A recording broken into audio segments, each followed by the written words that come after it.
By Dr. Stolzer, who is a professor of family sciences at the University of Nebraska at Kearney.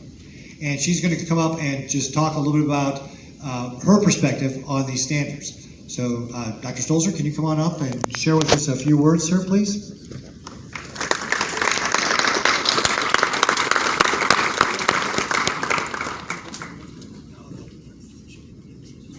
Hello, and thank you all for being here, and thank you, Governor Ricketts, for standing with us, because to have a governor like this makes us really, really, really fortunate.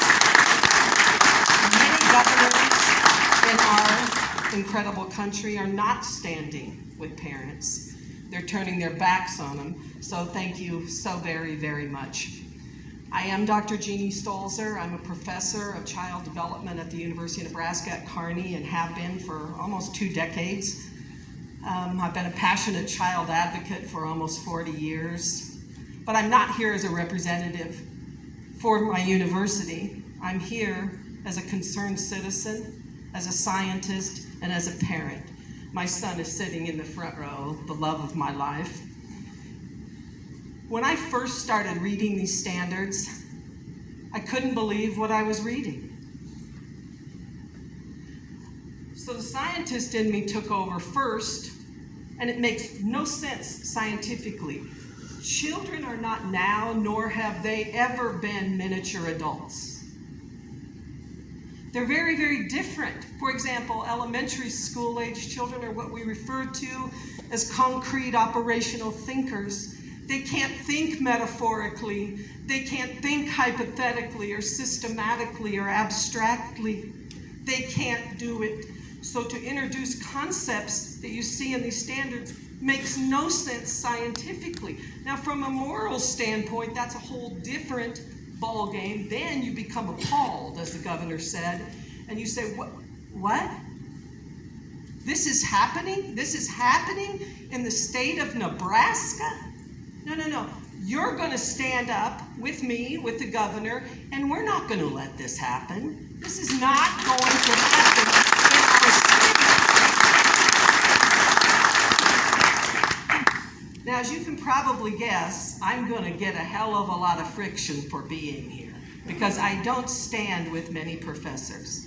However, there is a professor. I saw him come in the door.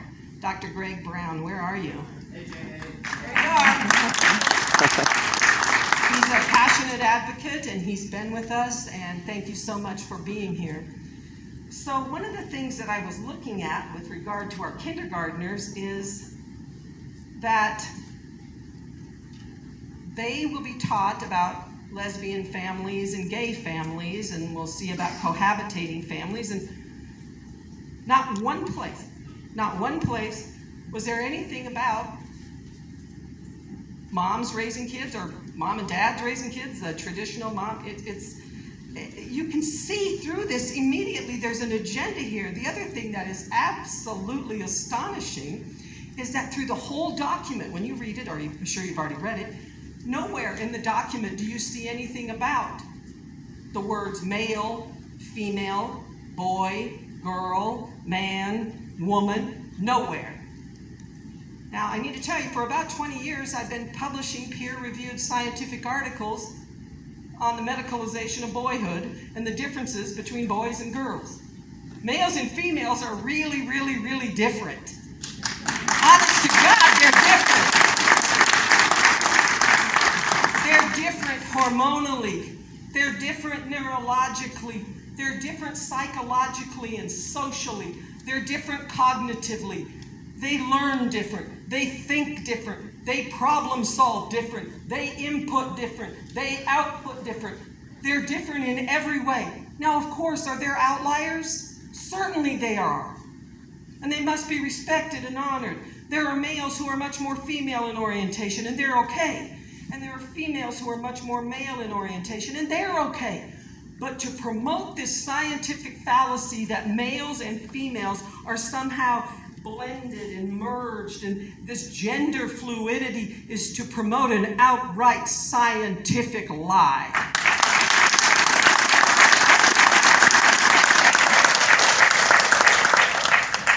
Of course, I'm a scientist. We have to be teaching anatomy and physiology and biology. These are sciences. But that's not what these standards are talking about at all.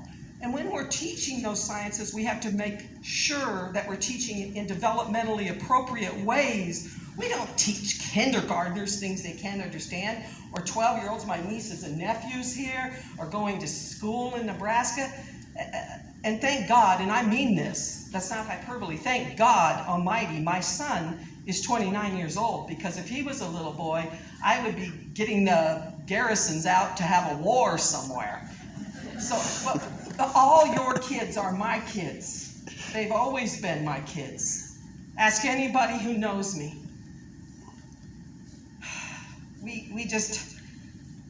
Parents, you have to stand up. You cannot, this is time for grit and determination.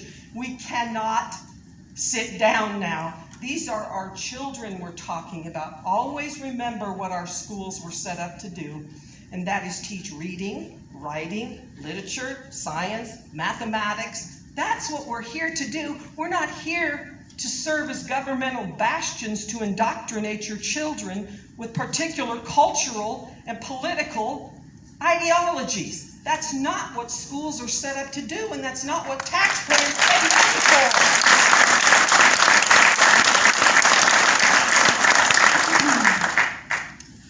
for. Across all cultures, across all races, across all historical time, parents have been the primary teachers of human sexuality to their children. You get to decide when, because your children are different than hers. And your 4 children that you have, Kathy, they're different. Max may need to know something earlier than Aiden, or earlier than Abby, or maybe Meg has to wait. It's all individualized. That's what it is.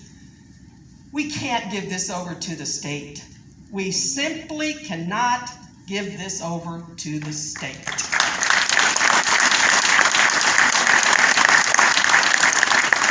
So thank you very, very much for having me here today. And I'm going to ask one more time, please stand up. This is not a time for cowardice. This is a time for grit and determination, and to remember who you're standing for, and that's our kids. Thank you so very much, and Governor Rickett, thank you again for having me. Thank you very much, Dr. Stolzer. Thank you very much. And I want to give a shout out to Greg Brown as well. Greg, thank you very much for being here. Greg has been at some of our other town halls as well, and has spoken nationally on this and other topics. And one of the things that we didn't spend too much time on today, but Greg has talked about this as well in the past, is some of the things with regard